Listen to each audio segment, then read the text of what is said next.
Gasoline is a necessity we cannot live without, so it's inevitable you're gonna have to touch those pumps. If you're in too much of a hurry to wash your hands after you finish filling up, a good tip is to carry some hand sanitizer in your purse or glove box. That way, all you have to do is apply a few drops, rub it in to kill the germs right away, and prevent yourself from getting sick. Pediatricians agree that there are many quality educational videos on the market for children, but the child has to be at least 2 years old before they can understand and comprehend what the video is teaching. The protest in front of City Hall in downtown Los Angeles is going on its second week, and by the looks of it, doesn't seem like it's going to end anytime soon, or at least not until protesters feel their voices have been heard. From downtown LA, I'm Laurie Boloven with Valley View News. Congress has decided not to make some controversial changes to school lunches. The Agricultural Department proposed changes that would help lower childhood obesity. The California Supreme Court has ruled that employers are not at fault if employees decide to work instead of taking a break. Wedding bells have finally rung for Kiss rock star Gene Simmons and his longtime girlfriend Shannon Tweed. Temperatures today will be in the low 70s at the beaches, in the 80s inland, and 90s in the LA valleys. Most people wash their hands after leaving a bathroom or before they sit down to eat. But what about after you feed the parking meter, use an ATM, or pump a tank of gas? High gas prices aren't the only thing you need to be concerned about the next time you fill up your tank. New research finds gasoline pump handles are the filthiest surfaces people touch on a daily basis. The study, conducted by Kimberly-Clark Professional and analyzed by the University of Arizona, found the amount of bacteria and viruses on the handles of gas pumps is enough to make people sick. Patrons at a local gas station had mixed reactions when I told them what they were touching every time they fueled up. I feel pretty disgusted. I kind of wish you told me that before I pumped my gas. Don't really care. I wash my hands all the time. I've got soaps and antiseptic stuff, so I'm not really concerned about it too much. Some customers thought gas station owners should be more responsible for the cleanliness. Maybe that they could do more cleaning of the handles more often. I've never seen anybody actually cleaning the handles. And although many were disturbed, they felt there wasn't a whole lot they could do. I do it anyways because I need gas. The study tested hundreds of surfaces, and although gas pump handles were the dirtiest, other culprits included escalator rails, public mailboxes, ATMs, parking meters, vending machines, and crosswalk buttons. Offices are another breeding ground for bacteria. The study recommends wiping down those items on your desk you're likely to touch the most. It's important to recognize that just because bacteria is found to be present doesn't mean it's bad. However, when you contact surfaces, be careful. Wash your hands with soap and water 20 seconds minimum after contacting a surface you think could be contaminated with bacteria. And to be aware of surfaces you may not have thought of before, like gasoline pumps.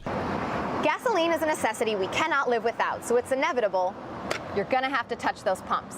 If you're in too much of a hurry to wash your hands after you finish filling up, a good tip is to carry some hand sanitizer in your purse or glove box. That way, all you have to do is apply a few drops, rub it in to kill the germs right away, and prevent yourself from getting sick. In Northridge, I'm Laurie Boloven with Valley View News. Television has become parents' most reliable babysitter. But a new statement just released by the American Academy of Pediatrics says parents should not let their children under 2 watch TV. Studies reveal watching television has nothing positive to offer children at this age.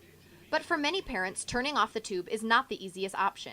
I need to clean, do the dishes, do things around the house, and it basically babysits my son throughout the day. I can't hold him and do the dishes at the same time, so it allows me to get a lot of stuff done. The study finds toddlers learn far more from playing on their own or with a parent than they do from watching TV.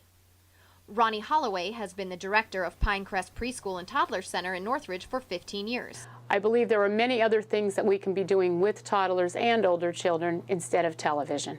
A lot of interaction between the peers, a lot of interaction between their caregivers. Television is not a part of that. New mom Barbette Cabrera tries to prevent her daughter, 11-month-old Sydney, from watching television. I don't put her in front of the TV ever.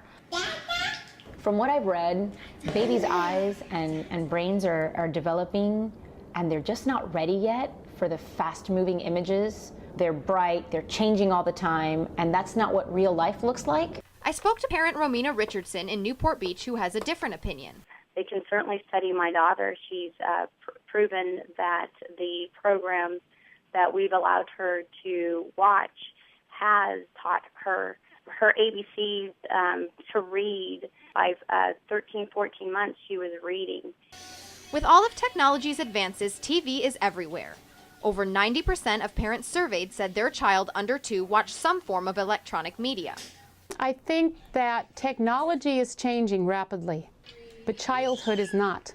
A child who was happy with the Jack in the Box 30 years ago will still be happy with the Jack in the Box now. Even though the American Academy of Pediatrics recommends toddlers shouldn't watch any TV, they realize this is not realistic for most families. Pediatricians agree that there are many quality educational videos on the market for children, but the child has to be at least 2 years old before they can understand and comprehend what the video is teaching. Laurie Boloven for Valley View News. Protesters outside City Hall seem angry, but it's unclear what exactly they are angry about. The front lawn of LA City Hall is crowded with protesters and cardboard sign complaints about a mix of topics. They criticize politicians, government spending, wealth distribution, Wall Street bailouts, and war. There are so many messages, it's difficult to know what demonstrators are hoping to eventually accomplish. The front lawn of Los Angeles City Hall has been taken over by campground tents and picket signs. Protesters have set up camp for the Occupy LA movement. America's got the best politicians money can buy. They say they represent the 99% of Americans who refuse to tolerate the greed and corruption of the 1% that is corporate America.